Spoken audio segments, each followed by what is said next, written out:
Hello, good morning everybody. Welcome back to Facebook Live in the Animal Centre. This is our fourth edition, and today's edition we're focusing on exotic species. So we're going to be looking at a range of invertebrates, amphibians, reptiles, and I've got Craig and Abby with me today, so all three of us are going to be doing a little bit to show you today.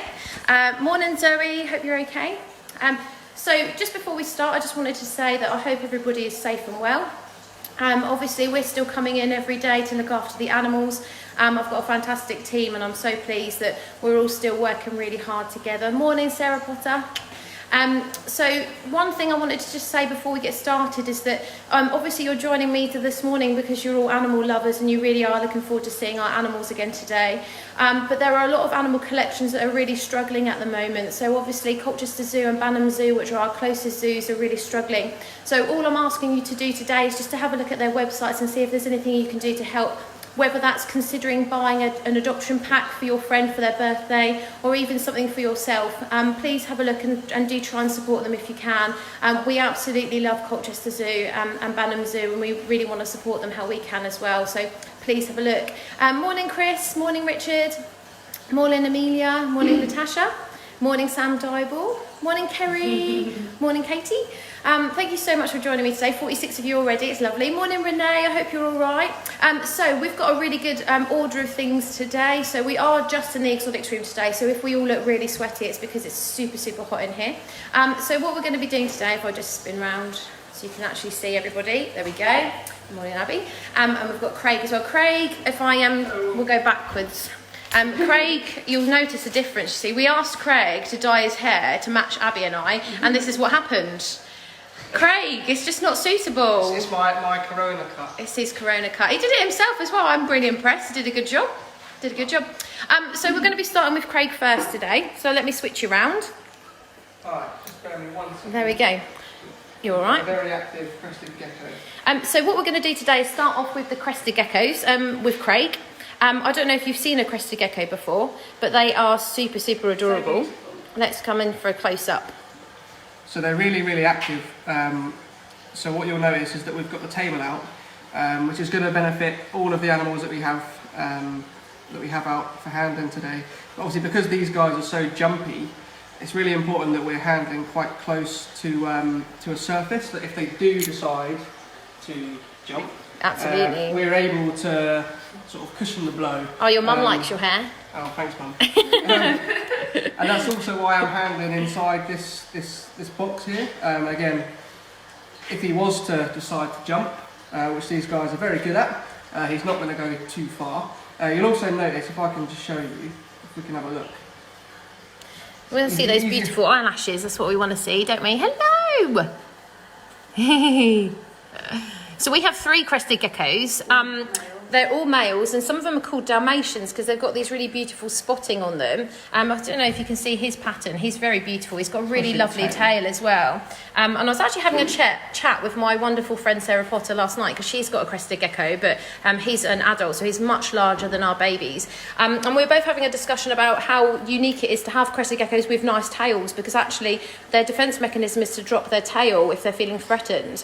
And unfortunately in industry we have a lot of crested geckos who don't have tails, because if you mishandle them they can feel threatened and drop them. So we like the fact that ours still have tails.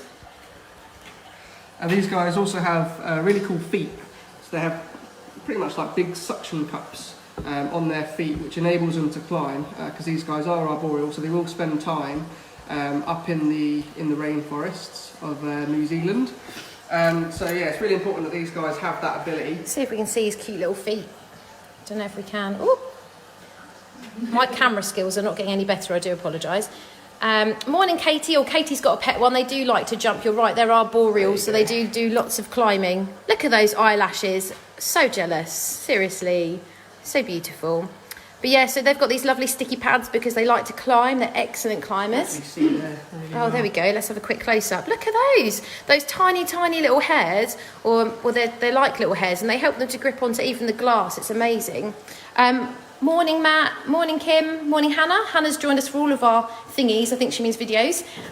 Thank you so much. Morning Elodie. Caitlin's joined us today. Morning Caitlin, hope you're getting on with those assignments for us. Katie's doesn't have a tail. Yes, a lot of them don't have a tail. Morning, Ginny. Morning, Angel. Yeah, so crested geckos, we've actually got 3. They're all very unique looking as well. So, Craig, what does a crested gecko eat? So these guys are omnivorous. So these guys will eat insects. They also like to eat quite sweet, soft, mushy fruits as well. So we feed them a commercial diet. We'll go and have a little look. This is Arcadia one, isn't it? Yeah, this is sticky foot. So there are a lot of different variations you can get. You can get like a rapashi mix. And it's basically just a lot of different ingredients ground up. It comes in like a powdery form that you mix with water so that it becomes a bit of a paste. Oh, Hayley says Hayley, your cousin is watching today. Oh, hi Hayley. Sorry to interrupt you. This is what we feed them. So we really like to support Arcadia. They're a fantastic company. And Sticky Foot Gold's got bee pollen in it. It's got lots of things that are really, really good. It's also got ground up insects, papaya. It smells amazing as well. And we actually give it to the sugar gliders sometimes as a treat too. So it's good multi-purpose food. Katie gives hers a jelly. Yeah, like you were saying, Craig, you can buy other things, can't you? Like Pangea, and you can get little jellies and things. So, morning, Diana. Oh, we'll have a little side look at his little. Oh, look at his little belly. He's so cute, isn't he? Those lovely feet. My camera's not really doing him any favours, really, to be honest. Those eyelashes, though. I mean, seriously, they're amazing, aren't they? Okay, thank you so much, Craig. So that's our crested geckos. They do make good pets. As you can see though, they're not really the type of animal that you should be handling on a regular basis lots. So we don't suggest over handling them because we really need to be careful and mindful of that tail. They really use their tail. He's running up there. They really use their tail when they're climbing, don't they, Craig? So it's really important for balance and things. So if they don't have that tail, it can make them struggle a little bit. He's going to go back and hide, I reckon, now. Oh, he's gone already. He's up there. So they are nocturnal, so this is an unusual time of the day for them to be awake. Apologies, but they had to work for us today. So, Craig, where are we going now? We are going to have a look at the Amazonian milk frog that I took out of the enclosure earlier. So these guys, since I've been here, have kind of become my favourites, really. These guys, I did mention a couple of weeks ago, these guys come from the Amazon rainforest, and they're a lot like the gecko. They've got sort of sticky feet as well, so again that enables them to spend time up in the canopy. These guys never come down to the rainforest floor, so these guys spend all of their time high up in the canopy. That is where they will live their life. They'll breed up there, they will eat up there, so these guys are insectivorous. So any insect big enough to fit in their mouth, they will actively go out and hunt them. And we've got another 2 in the enclosure, so one there, and we've got one right there. Oh, there you go. Hello. Look at those sticky pads, seriously. And they're this really beautiful, lovely light blue. They're absolutely beautiful. Morning, Tom and Mia. Morning, Mandy. Morning, Lindsay. Yeah, so with the milk frogs, and with all of our amphibians actually, if we do have to get them out, we do make sure they have this really thin layer of water in the bottom just so we can keep them nice and moist, because they do have moist skin. Craig's just going to open the top. So what I'm going to do first, because these guys do have really sensitive skin, like Sarah just said, I'm just going to wet my hands using water from the tank, just to make sure that I'm not going to be passing anything from my hand onto him. They're also very jumpy, more so than the crested geckos. Very fidgety. Poppy. Now when we handle these, it's only normally for when we take them out of the enclosure to full clean. Yeah. When we weigh them as well, because they are really, really jumpy. And again, I'm going to keep it in the box. We'll have a bit of a closer look there. Yeah. Hello. So really pretty eyes and really pretty markings. These guys are called Amazonian milk frogs because they can secrete a milky-like substance from their skin whenever they're stressed, which luckily we haven't seen yet. No, we haven't. And we want to keep it that way. And by handling as little as possible, that's another way in which we can keep the milky-like substance away from us as well. Absolutely. So they're also called the golden-eyed mission tree frog. And if I can get him back, we'll have a bit of a closer look at his eyes. This is another reason why we don't overhandle the frogs, hey, because they are very jumpy. They will jump between people as well, so it can be quite tricky. You might be better off having a look at that one. Yeah, we can have a look up here. I'm probably not. Oh, hello. Can you see? Look at those beautiful golden eyes. Hello. They're so beautiful, aren't they? Morning, Freya. Morning, Millie and Jess. Morning, Lewis and Franklin. Thank you for joining us this morning. Morning, Emily, Nate, and Elowen. I'm terrible at names. I'm so sorry. It's not good. They're also called the panda frog. Because they sort of resemble a panda, not quite the same sort of colour. They've got quite a lot of different names. Do us your proud frog dad moment and show us your frog babies. Okay. So obviously for those of you that have been following, you'll know that we recently had like 5 enclosures everywhere. We had some up here, which Abby's very kindly cleaned for me. We had some exoterras that are over there. But the other day, I was on a bit of a roll, so I thought, well, it's not going to take that long to move all of these frogs. It took me about 1 hour and 15 minutes because these guys are so delicate to handle. There's none on the front, is there? No, there's not. So if I just quickly show you, I mean, Craig's done an absolutely fantastic job at keeping these tiny, tiny froglets alive. We've got 50. It's been a team effort. There's 50 in here. And as you can see, they're absolutely tiny. When you take into consideration the size of that one that we just saw, I mean, if I show you with my, look at the ping I'll show you with my thumb, like they are teeny, teeny, tiny. How old are they now? They're about 3 weeks.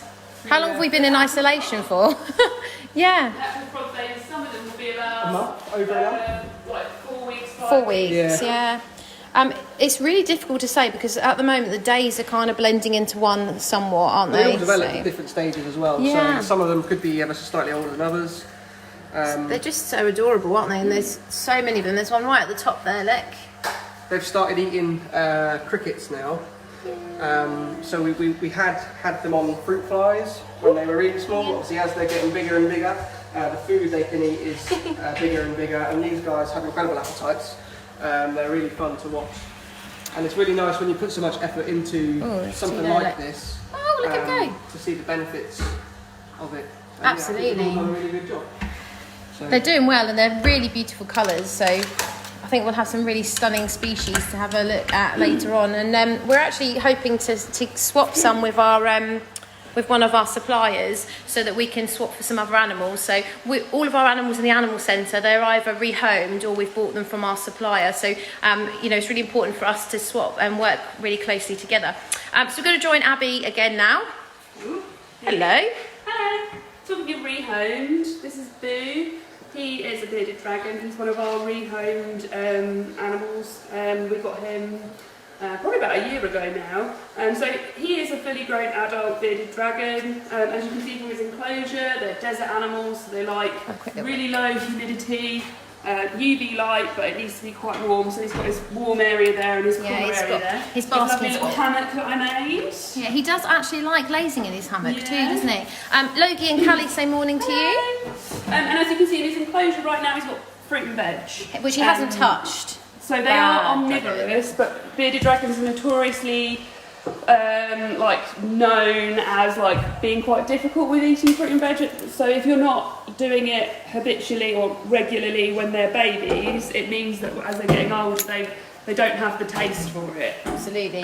So as you can see, like your insects though, don't you, Boo? Oh, he loves his insects. He's got claws, he's got his scaly skin, he is shedding at the moment, so you can see that lizards don't shed whole, they shed in these little bits, and it's really important to never remove that because it can cause injuries. Absolutely. So although it's tempting to try and help them, we really shouldn't because it might not be ready to come off yet and we don't want to pull off their scales. The only recommendation for it is to provide mossy boxes like we do in some of our animal enclosures when they are shedding, or to use a warm towel, and let the animal sort of walk through it. Your mum and dad say good morning. Hi, good morning. You might notice with Boo that you might see it a bit better with the babies because I'll get them out in a second. So on their head they have a scale which looks slightly different. So his is about here-ish. Yeah, it's really easy difficult to see in my iguana because he's got such a massive third eye. It's really visible. So, as Sarah said, it's known as the third eye, so it's almost like a sensor. So this is why it's really important if you do your bearded dragon to not stroke their head, because they're going to be like, oh, what's going on? Because it's like a sensor for predators, like bird predators. People anthropomorphise, don't they? They think that them shutting their eyes when you touch their head is them enjoying it, but actually it's quite confusing because it's an additional sense for them. Anthropomorphism is, putting human emotions on animals, in case you didn't know. But they do like being handled, and he does like having human attention. Yes. But it's very different to mammals. You're not stroking them or anything, It's like stroking your nail, isn't it? Yeah. So it's not really the same sort of feeling. You can Look at him pancaking out. So this is a very good example of what they do in the hot middle of the day. They will go out onto a surface, they'll pancake.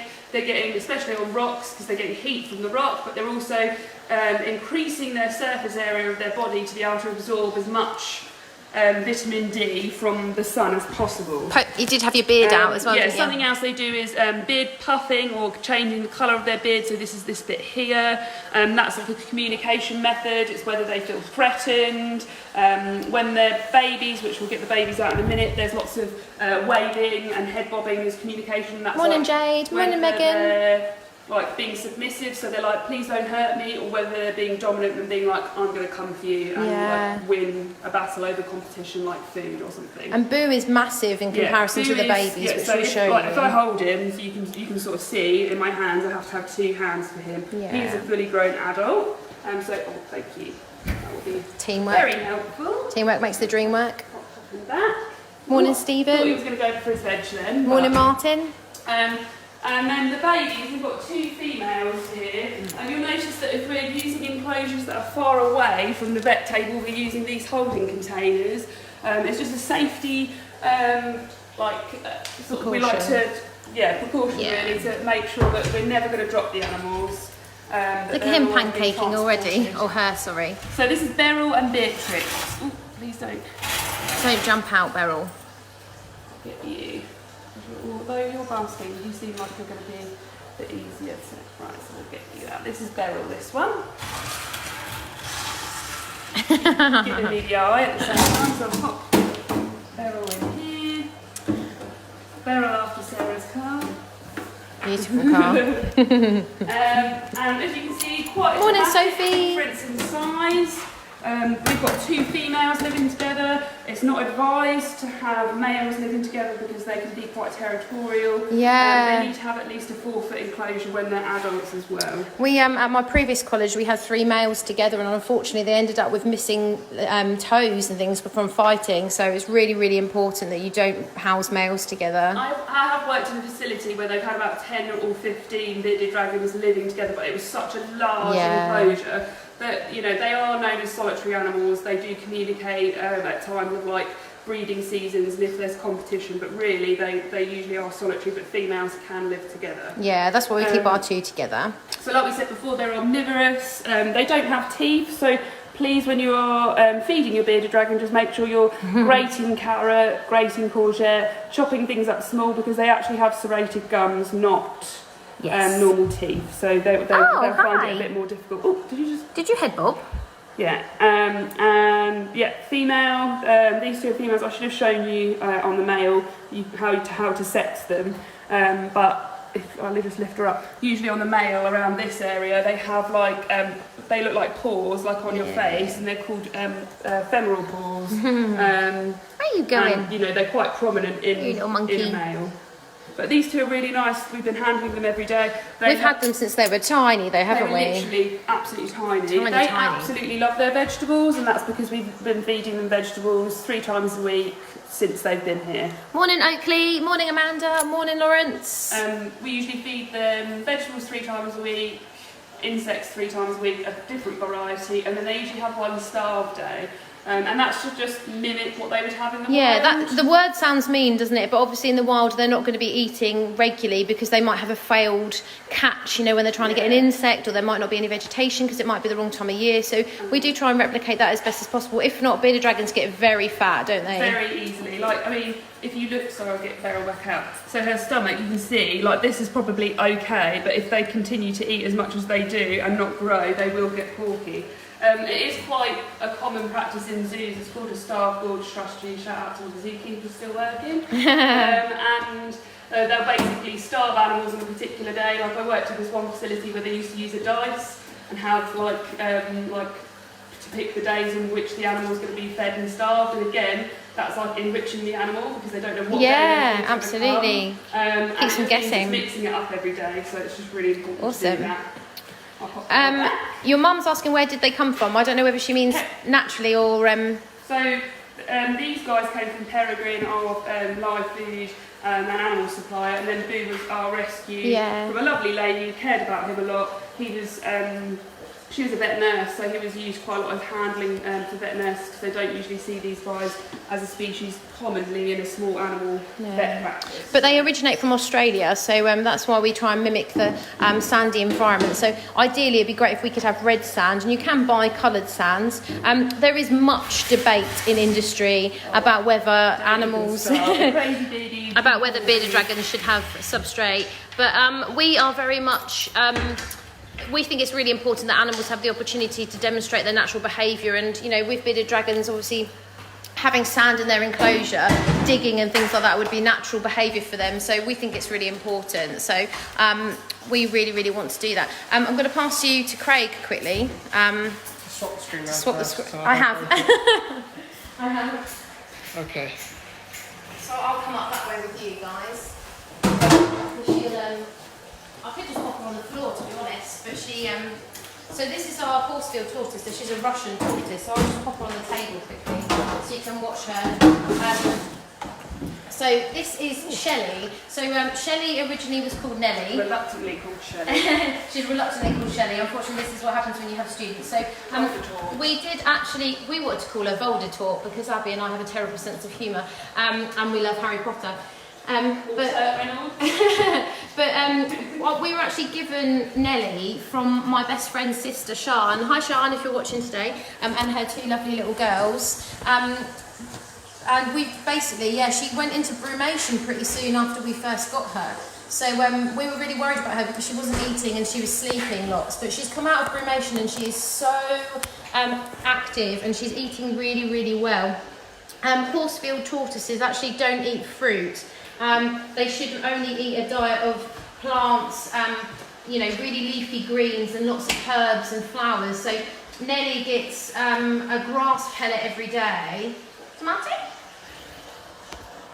Nellie gets a grass pellet every day, and she also gets dried hibiscus flowers and dried rose petals. No, that's not for you today, is it? And then, where are you trying? Bless you. And then she's going to get so much bigger than this as well. So what we do is she's in a tank, in a vivarium, but we leave the doors open so she's got better ventilation. And then when she gets a bit bigger, we'll be able to start putting her outside. But at the moment, we pop her on the floor and let her roam the floor while we're doing the animal centre. So she loves it. She absolutely loves roaming around. When I got her, actually, Sian told me that she bites, so I've always been really reluctant to handle her. But actually, she hasn't bitten anybody since she's been here.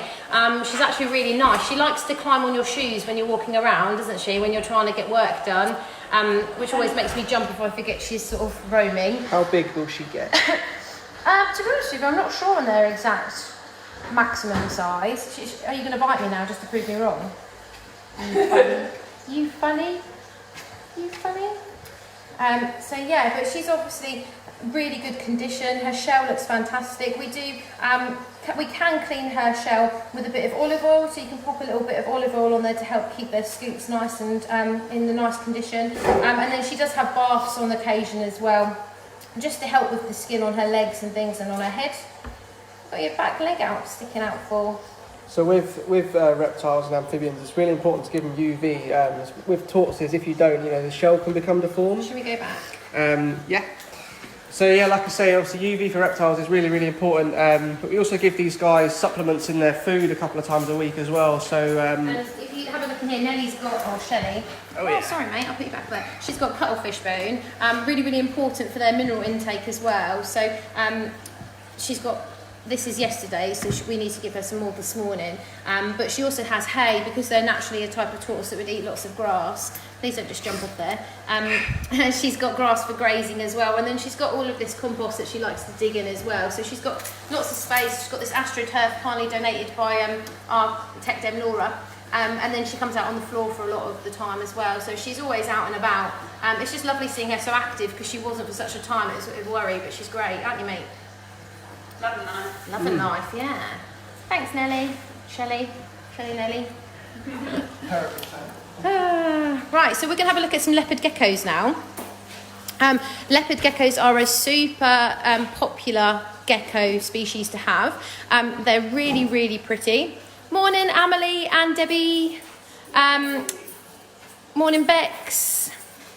Usual lifespan for a bearded dragon? 4 to 4 years. I can't remember. No, I can't remember either. I thought it was 15. 15 to 20. Yeah, I can't remember off the top of my head though. Yeah. So yeah. We haven't got the enclosure husbandry guys that we have in the other room. Alan says he'd put a tenner on that tortoise winning a race. Yeah, she is really, really fast. Quick, yeah. She is. Oh yeah. It's really cool pattern on the shed there. Just to say, we haven't pulled this off. This is a natural shed. This is actually a head cast. So if I show you, you see the eye, oh god, I'm getting confused. eye. Yeah, so there's an eye there. I've actually got a shed of a scorpion I want to show you guys in a bit as well, but we'll do that when we get the tarantulas out. So if you're not a tarantula fan, I will pre-warn you before the tarantulas come out, so you don't have to stay and watch me handle them. So Craig's just getting out one of our leopard geckos. This one's called Jammy. We've had Jammy for a very long time. One of the original animals in the very first animal centre.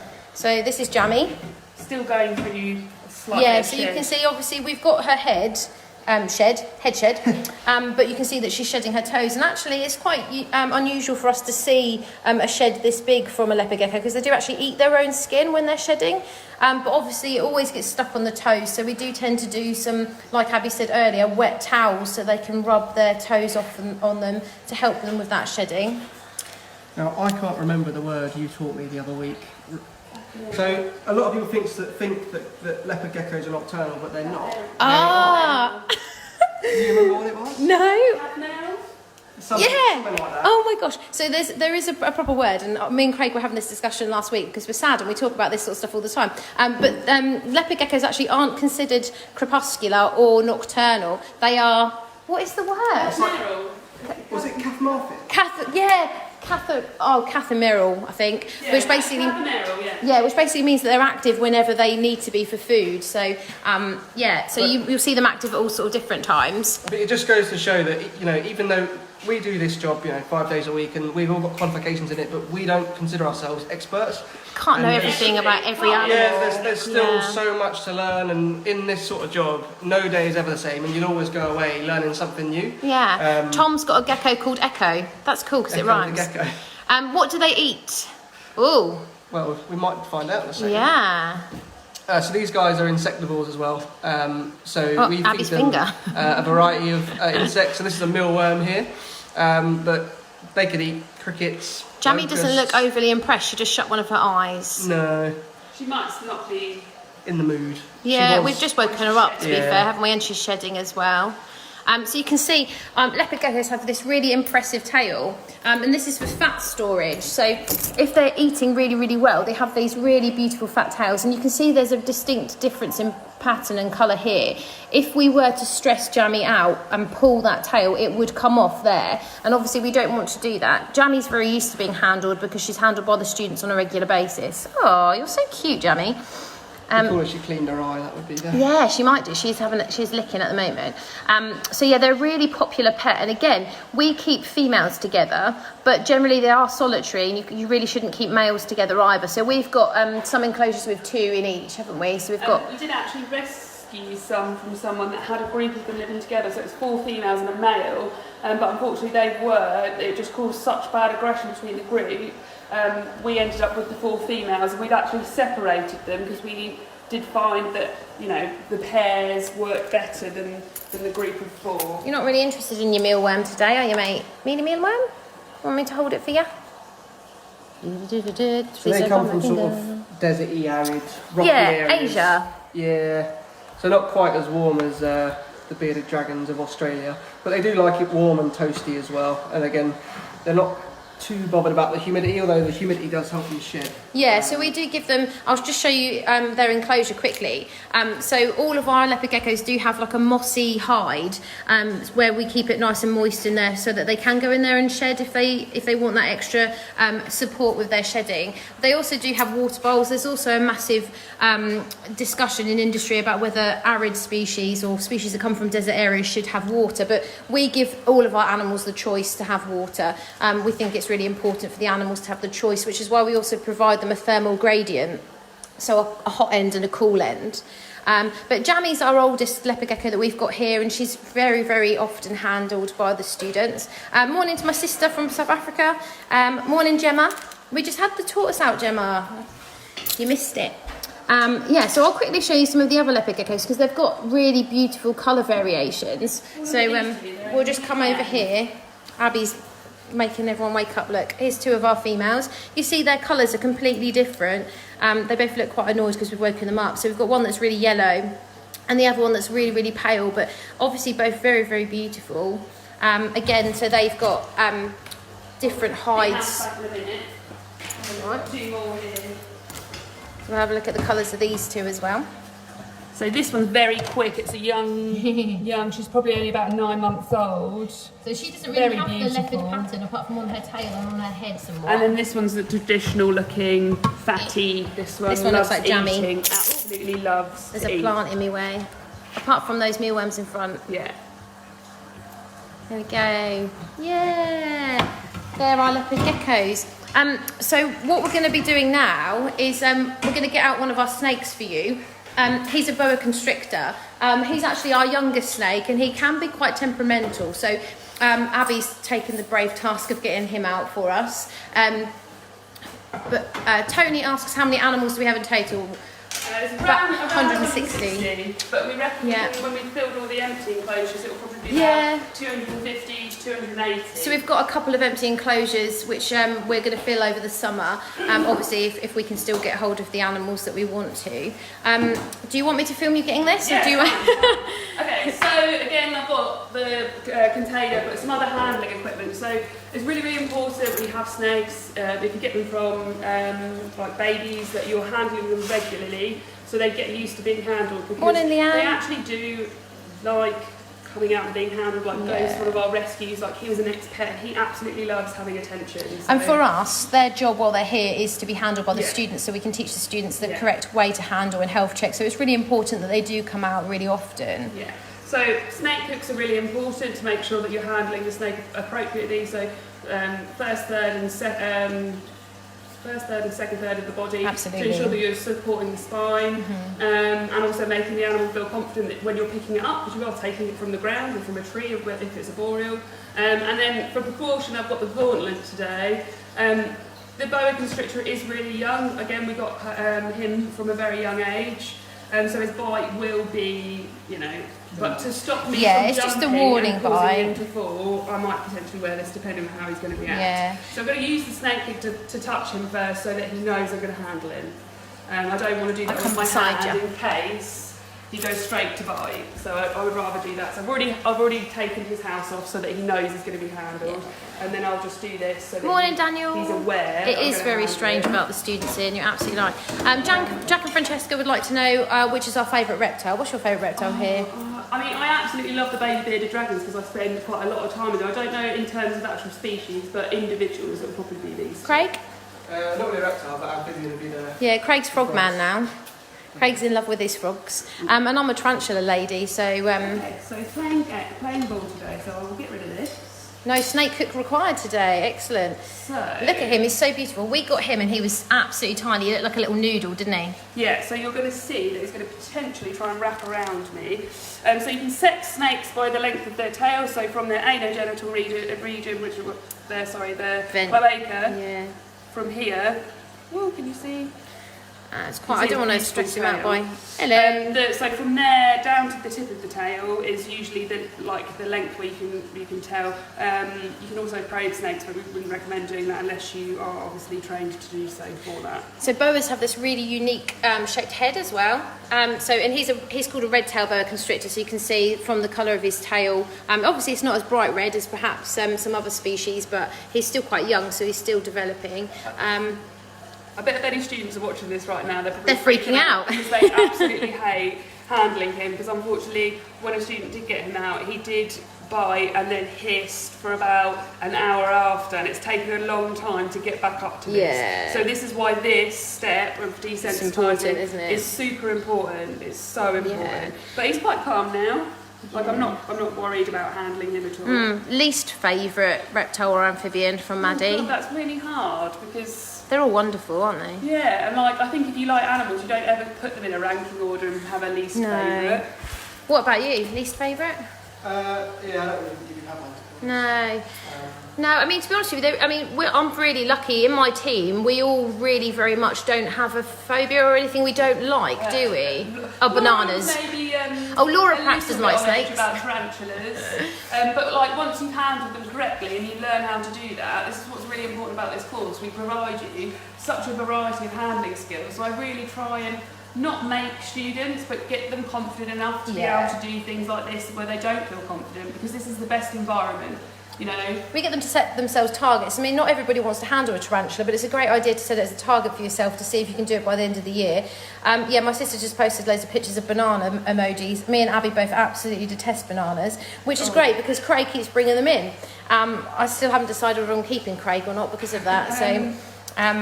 So a little bit more about the boa. So it's, in the name is a boa constrictor. So the constricting means that they've got lots of muscle inside and they're like constricting their food. So they'll usually strike at it and then constrict it to suffocate it. Larger species can detach their trachea and it's like a yeah, and it's like if you feel your ear, it's sort of that texture because it's like really thick cartilage, so that they stick it out of their mouth so that they can breathe when they're like eating things like huge deer and stuff like that. So they really are amazing. Think about trying to eat your food without using your hands. Yeah, and having your nose completely shut. And that is what snakes have to do. So we've had a question from Leonie asking us how snakes have babies. They have eggs. They actually use all three different breeding strategies. So we've got snakes that are oviparous, which means they lay eggs. You've got snakes which are viviparous, like an anaconda, who actually give birth to live young. And then you've also got snakes that are ovoviviparous, which means they have eggs inside their body, and then those eggs hatch actually inside the body, and then they give birth to live young. So they actually use lots of different methods. Craig, what is your favourite animal out of everything in the world? I think I know the answer. No, specifically. Great hornbill, which not many people have heard of, but if you get a chance, have a Google. They're really, really pretty birds, and they're really endangered, so I think it's really important that we conserve them. And Craig was actually supposed to be in Thailand looking at hornbills, weren't you? I've been on a trip today to go and find a great hornbill. But instead you get to spend it with Abby and I, so I mean, what a win. Who's winning here? Who's really winning? What about Abby's favourite animal in the world? It's some sort of primate for sure. Yeah, so probably capture monkeys. I've got a very soft spot for them because I've spent quite a lot of time working with them. Howler monkeys as well, like they're absolutely fascinating. Like I've worked with some in the wild and managed to like rehabilitate them and pop them back into the wild. So yeah, any sort of primate. I'm primate mad, to be honest. And my favourite is pygmy hippos. Any hippo really. I absolutely love hippos. Yeah. Dogs are absolutely beautiful too. Barsha, we don't actually have any birds, so we are hopefully going to get some more birds that we can add to our collection. We decided not to get Colin out today. He actually hasn't tried to come out either. He's been hiding today, but I thought I'd quickly show you. Sorry, Logan, I know you love Colin. So we had a quick question from my friend Chris asking, out of all the animals we have here, is there one that you think you would suggest as like a first pet for somebody? Guinea pig? Yeah, reptile-wise? Oh, reptile. I assume reptile-wise. I don't know. Reptile-wise, I would probably say some. So long as you do your research. As long as you're providing them. Geckos, I think leopard geckos are quite good first, and bearded dragons are quite good first because You know, there's so much information out there. Just make sure you're getting your resources from From somewhere, reliable sources. not ilovebeardeddragons.com, Yeah, like or like an Wikipedia. ethical, reliable source. Absolutely, it's really important. There's But in terms of Jamie? mammals, yeah, guinea pigs are the easiest. So Jamie's in her wet hide. They're the Kendra, it's always a scary question when someone asks you how things have babies, but you know, we get asked the most bizarre questions from our students all the time. We're kept on edge all the time, and actually that is the thing I miss the most about students, is spending the whole day with groups of 30, 16-year-olds keeps you very young, doesn't it? to be honest, I haven't had, you know, I'm pretty good at answering most questions purely for the fact of working in a zoo with lots of young children when they ask you questions, especially when animals are mating, and Yes. they say, Mummy and Daddy, what are they doing? So, Yeah. you know, we've had it all. We might have to start doing our own like lunchtime quizzes. Boo, what are you up to? You haven't eaten any of your vegetables. It's very disappointing. He loves strawberries. Ah, thanks, Chris. I'll come around your house and help you set up whatever you get. But leopard geckos are a good shout. You could get 2 females. Craig's actually going to show you now African land snails. And I know that they're not everybody's cup of tea, but they actually make really good pets. They're so fascinating. So Craig actually, when he first started, brought us 2, like as a gift. Yeah. How lovely. Gesture of goodwill. Most people would want, I don't know, vegan chocolate, wine, snails. I mean, he has brought us plenty of beer. So He has, yeah. We'll keep it. So I really like snails. Morning, I hadn't Helen. really kept snails until a couple of years back, and I got 30 with my partner, and she didn't like me after that. But they were only babies, and obviously this is how big they grow. And when I first got them, they were literally the size of my little fingernail. Yeah, absolutely. So it's probably been about 2.5 years now. So they are quite slow growing, but they're quite slow moving animals in general. But I just find it really fascinating. Release the beast. With the way they eat, and I don't know if... Should we have a quick... Are they eating? You keep turning, I keep moving. I know, has eaten a little bit. Obviously, it's probably a bit too loud in here, but sometimes... You can actually hear them. Yeah, you can actually hear them sort of rasping through the various vegetation that they're eating. So they are really, really interesting to watch. Hello. It's alive. Look at them. So these 2, we've got 2 that are this lovely pale colour, and then we've also got a couple that are your sort of usual darker colour as well. I'll just quickly show you their enclosure. So you can set up a really cool snail enclosure as well. So this is ours. They've actually obliterated it at the moment, so you can see they've got 2 at the back there. But they have like their hides. They're obviously vegetarian, so they like leafy greens. They also have pepper and things like that as well. They're quite messy though, aren't they? Because They are if quite If messy. they go on the glass and things like that, they do. Yeah, mucusy. Yeah. Yeah. So Hannah's got 2 pet snails called Hera and Heracles. That's cool, and they're albino. That's cool. We like. Oh, hello, We Colin. rescued our other ones. You want to be my friend They today, are quite don't you? common pets for people to like get rid of. Yeah, unfortunately they are. I think people get bored of them quite easily. But they are really fascinating. And like Craig said, if you can hear them eating, blinking too condensation-y. But if he's eating some pak choi, very fancy. But you can actually hear them eating, and they're really fascinating to watch. They breed really easily as well, don't they? Yeah, very, very easily. To be honest, I think... And their eggs look like Tic Tacs. Yeah, they do to start with, don't they? Yeah, very, very Abby's washing small, up. Very small, Doing a good and job. they don't take long to hatch, and you will end up with thousands and thousands of snails, Yeah. which is probably the only sort of downside. Right, so we've got 15 minutes left, so that means tarantulas are coming out. So if you would like to leave us now because you would not like to see the tarantulas, then I will not be offended. You are welcome to leave right now. We've actually got, there's 4 tarantulas I'm going to show you today. I'm just going to pass you to Abby. I'm just going to bring them over to the table. We have got 5 tarantulas, but when we were trying to get out the Mexican redknee that lives in this enclosure that's at the back, wasn't really very receptive of coming out and was flicking his or her hair, which we don't obviously want to handle animals that don't want to be handled. It creates a negative experience for the animal, and obviously, as Sarah said before, they are resources, so we need to make sure that they're safe for students to handle. Just before we start, I just want to show you this. So this is from our forest scorpion, who we've called Gump. because this is what happens when Abby and I are allowed to name things. So this is his recent shed. So you can see on here, they completely shed their pincers. This little flap here is his head. And then you can see, if I flip it over, you might be able to see his stinger as well on there.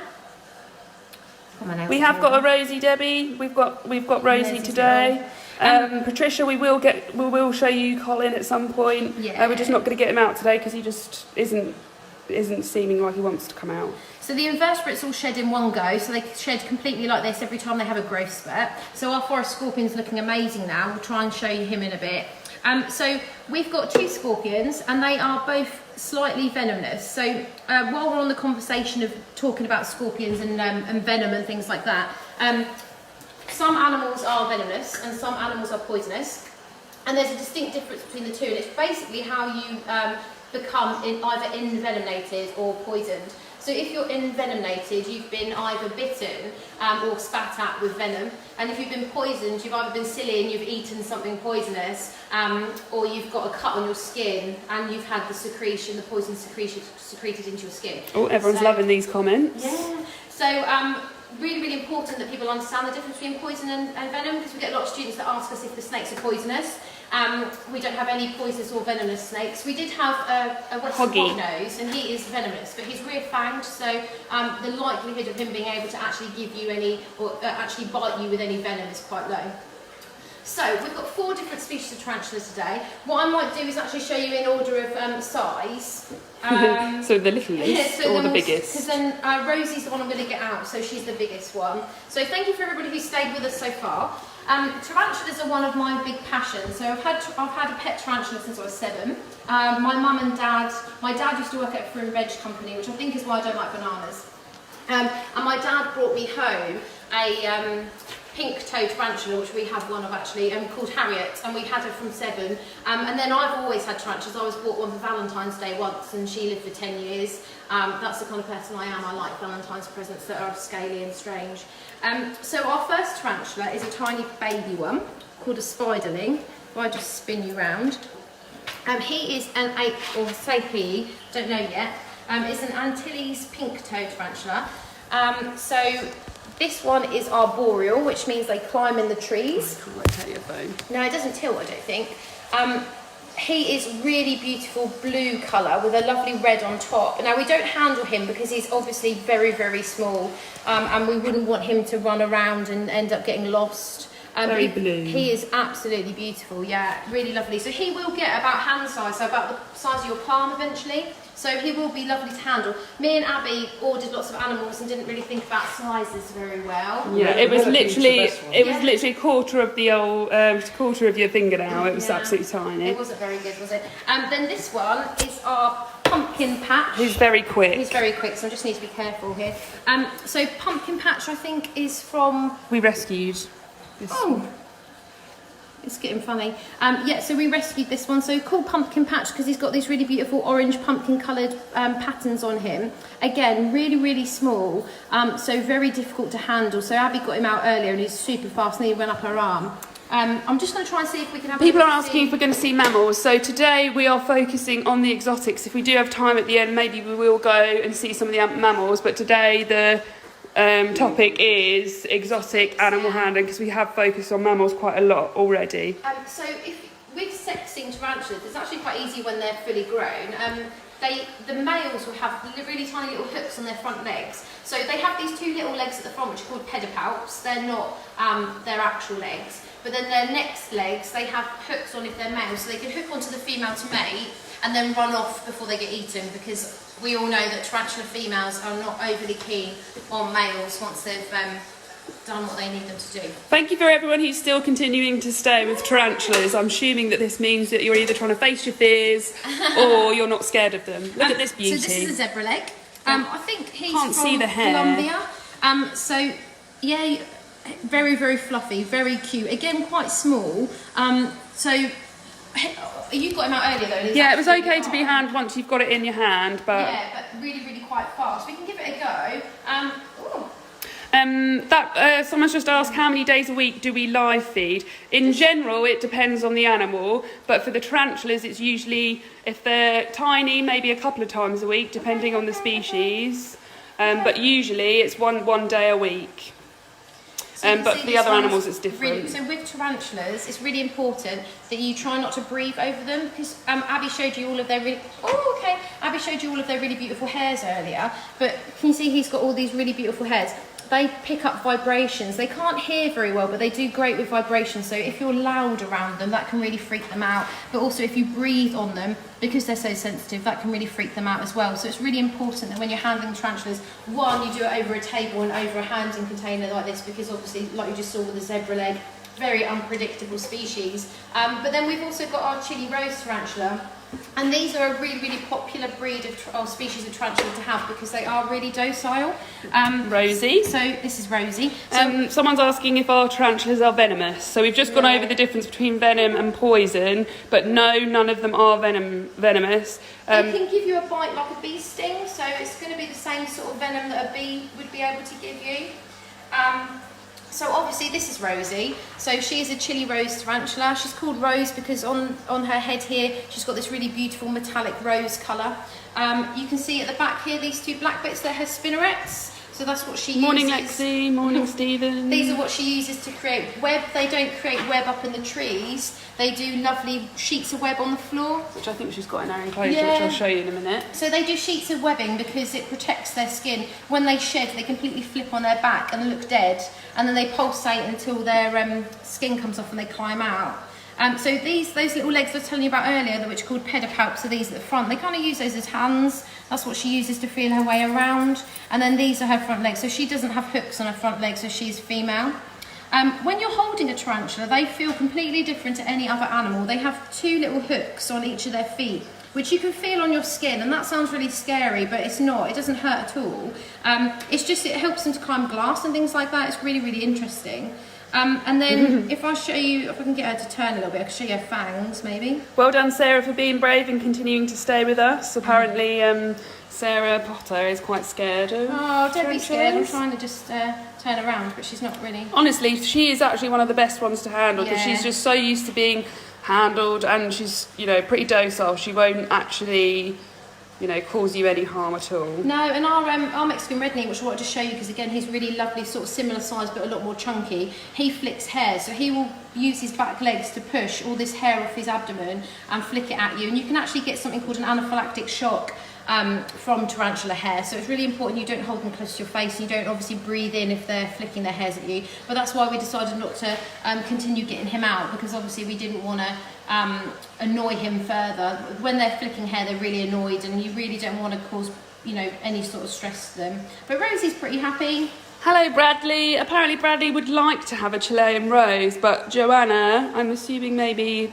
a family member, is reluctant to do so. But honestly, the enclosure itself, like this is Rosie's enclosure, and I think you can see some of her web at the back. They're again, what Craig was saying with research, obviously look after it properly, but Yeah, they don't like big spaces, so you don't have to get them like a really big vivarium or anything. So all of ours are in these lovely nano tanks. If you've got something called an Exoterra, you can keep a tarantula in there. And actually, like Craig was saying earlier about the frogs, we don't handle them regularly, do we, the tarantulas? So the tarantulas come out when we have to strip clean their enclosures, so they come out and they go into a holding container for the time being, don't they? Or we get them out when we're health checking, or if we're doing a handling demonstration like today. If we were handling with the students, what I get them to do is put their hands in like a train. So each one puts their hand in, and then I get Rosie to walk across them, and I will make her walk, and then I'll get her the other end. And lots of students do start off being really scared, but at the end they ask me and come back again. So. And they feel amazing, don't they? After, like, everyone's like super proud of themselves. We give them the confidence to be able to do it. Yeah, absolutely. And as you can see, like, she's really used to being handled, so she's not bothered at all. They can really sense like your heat as well. So if you've got cold hands or clammy hands, they might not stay as still. But yeah, she's obviously more than happy just to sort of hang around at the moment. So well done everyone who's staying. There's lots of comments about people saying that they're watching with one eye open. Hello Logan. And also people saying that spiders scare them but they're staying. Look at, honestly though, but look at how cute she is. Like, look at these little tiny bits of fluffy hair. And she's all not fluffy. she's not running around, she's not trying to run up Sarah's arm or bite her or anything. She's honestly like she's not scary. I can assure you of that. Super friendly. So I'll show you, if I put her back, you can see what she's like when she's walking, because she's quite slow generally. But if I thanks. If I pop her back for you, you can have a look and see what she's like when she's walking back. Yeah, Rosie. Ooh. Right, in you go, mate. You go in. Good girl. Go on then. In you go. In you go. There we go. Well done. Thank you. And you can see some of her web in there as well. So yeah, she's come on trips with us to other schools. Like she's a well-travelled spider that has been handled lots. So Yeah, we don't take her to like crafts and No, things like that. But Fort Park. Chessington. oh my god, Ghost's having asking why he hasn't been handled today. Morning, Ghost. And as you can see, he's got his little mossy box in the background. Should we get out? Right, everyone's desperate for Colin, and he looks like he's ready to come out now. So we'll get Colin out as a little hello. And as you can see, he's lovely and colourful today. Hi, Baba. Hey, Baba. Come on then. Yeah, I'll turn him around so you can there you see. go. I'm going to try and go for my head. Oh, Yeah, I Colin. did that recently. Colin was on my head and unfortunately pooed on my head, and Aw. doesn't smell great, doesn't feel very nice either. No, reptiles Um, produce urates, which is a really thick, milky white substance, same as birds actually, and then it's got fecal matter in the middle of it. So that I know it has. Everyone's and it's loving slimy. Colin! Woo! Everyone's loving Colin. It's because you're a beautiful boy. Yeah, he's the Yeah. best. Honestly, like look at how beautiful he is. Look at his colours, and as you can see, he's using his tail to hold on to Sarah as well. So chameleons, they're arboreal, like we've said before, so living in the trees, and they have this tail which is called prehensile, much like many monkey species, and they use that to hold on to trees and ensure that they're secure. So it's usually the last thing to move as they're walking along. Where are you going? He looks so shiny today. Yeah, he does, Renee. He does look shiny. He's a happy boy. He's very happy. Although the students aren't here to regularly handle him, I have to say that he is a favourite amongst the students. We still get him out a lot. You know, he's out pretty much all the time. Everyone is loving Colin. He might have a drink from the tap, maybe. We've been letting him drink from the tap because chameleons can see running water a lot better than they can water that's still. So you might see his cool tongue. Just have to actually move him so I can actually see. Hey, mate. Want to have a little drink? Have a little So he's drink. moving his eyes, having a little test. Oh, he's going to go. Look, there you go. Yay! You can Good see his tongue. boy. There we go. So he's using it very differently to like he was the other week when he was actually like propelling it out of his mouth to actually get the insect. So it's very different for drinking, isn't it? As you can see, thirsty boy having a nice drink. So nice. Don't know if everyone's seen that video of the chameleon showing you how to wash your hands. They do very much go for the water with their hands as well. Good boy. Yeah, yummy. well done. Well, I think that's it for today because we're nearly approaching 12 o'clock. There we go.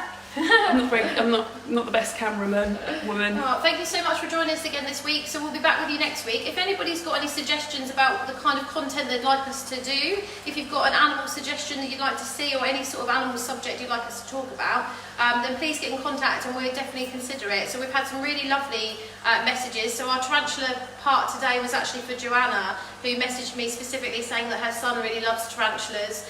So that was for you, Joanna, and for your lovely son. I hope you really enjoyed it. I think that might have been who I mentioned earlier, saying that he wanted to know your Yeah. rose. I shouted out. So there you go. You got a double lovely. shout out and a whole thing on there. Yeah, there you go. So thank you for joining us. Please stay safe. Make sure you're keeping Cut me inside. off, Abby. Sorry, my arms not long enough. Make sure you're staying inside. Make sure you're looking after each other. And we'll see you again really soon. Bye everyone. Bye.